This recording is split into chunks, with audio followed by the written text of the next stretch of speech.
Hey guys, it's Sky from theScore eSports, and I'm with Noah, the CEO of Immortals. Now, I want to ask about, your origins of eSports. What got you into League of Legends? So the first League of Legends event I ever watched was actually Season 3 World Championships. And I've said this a few times, but Monty's Korean hype train gimmick that he did with the train conductor hat and the whistle, that's what kind of hooked me on competitive League of Legends.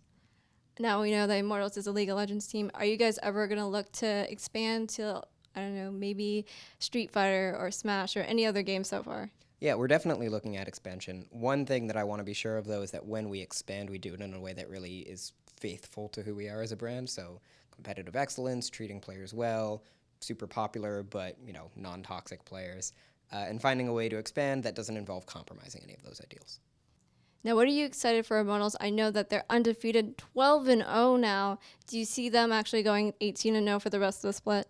It's possible, but at the end of the day, the regular season is just the regular season. What's a lot more important is playoffs, and then hopefully MSI, and then hopefully Worlds.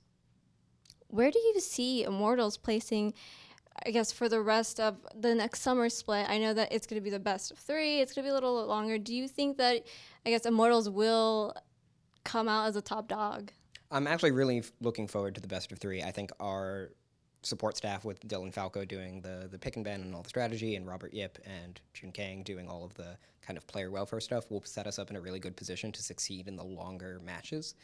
I also, there's going to be a lot of roster changes. There's probably going to be some new teams in the LCS. It's hard to say how well we're exactly going to do, but I think we have the right infrastructure and we definitely have the right players to succeed. I want to talk about your perspective on esports as a whole. I know that League of Legends is growing exponentially. Do you see, esports being the next sports event, maybe in Olympics? I don't know about the Olympics. That's a big stretch, but I definitely wouldn't be here doing this if I didn't think esports was going to be a lot bigger than it is now.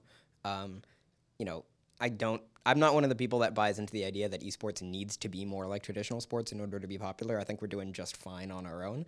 And then there are some good ideas that we can take over from traditional sports that can help us out, like managing lifestyle and diet and exercise. But is it going to be in the Olympics? I don't know, and I don't care. I actually want to ask about, you're talking about regimens and stuff. What makes Immortals so successful that they're undefeated?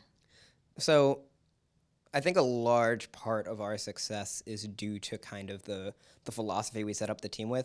When we set up with the staff and we set up with the players, the messaging from me was pretty consistent in that, like, we trust you inherently as professionals to be good at your job and to know what it takes to be good at your job. And so we trust the staff, and the staff trusts the players. And when you have that trust from the organization and your staff and players, it's a lot easier for the players and staff to kind of trust each other.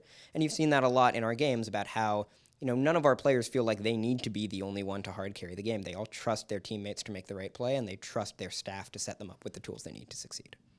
I want to actually ask about this game, about Team Liquid.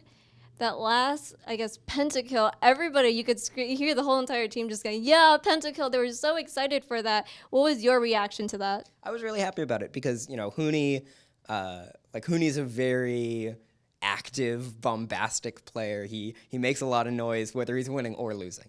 And I was really happy to see Huni, really have a breakout game in terms of getting his KDA up there. Like, he had been playing really well over the course of the entire split, of course, but he hadn't been the hard carry that I think a lot of people were expecting him to be. So this game was an example of, when you take some of the leash off of Huni, when you let him just go ham, when you set him up with the right picks and the right team composition to just go ham, believe it or not, he goes ham. All right. Thank you so much for the interview. Good luck next week with your team. And thank you guys for tuning in. We'll see you guys later.